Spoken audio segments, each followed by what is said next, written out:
চোরের মায়ের বড় গলা, চালুনির পোত ঝরঝর করে, চালুনি ছুঁচের বিচার করে।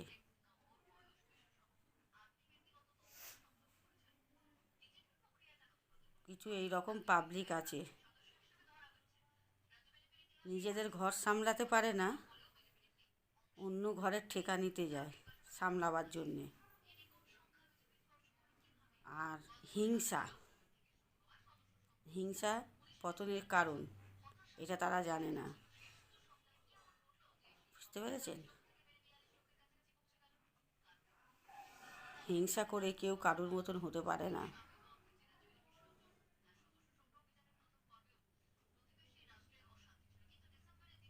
নিজেদের পেছনে হাজারখানা ফুটো,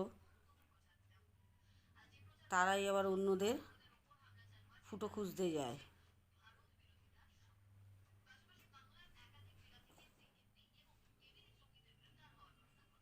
নিজেদের দোষ তারা দেখতে পায় না, তখন অন্ধ হয়ে যায়, আর অন্যদের দোষ খোঁজার জন্যে একদম বিচারপতি হয়ে যায়। বুঝতে পেরেছেন? গরিব মানুষরা সব কিছু তো করে অভাবে, আর কিছু ধনী মানুষ আছে তারা করে স্বভাবে। বুঝেছেন?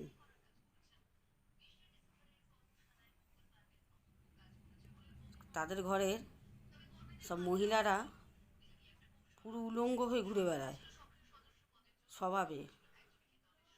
সেই কথায় আছে না, সুখে থেকে ভূতে কিলোয়, সুখে থেকেও উলঙ্গ হয়ে ঘুরে বেড়ায়।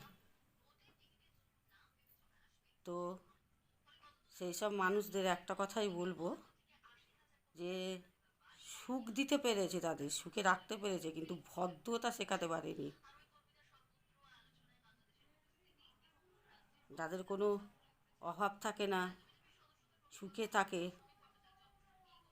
তারা উলঙ্গ হয়ে নাচে কী করে, ঘোরে কী করে? তাই বলছি, তাদের ঘরের পুরুষগুলো তাদের সুখ দিয়েছে, ভদ্রতা শেখাতে পারেনি, অভদ্র তৈরি করেছে।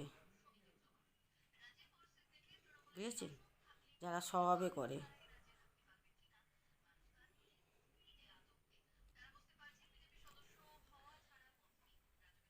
এই ধরনের পাবলিকদের থেকে যতটা পারবেন দূরে থাকবেন।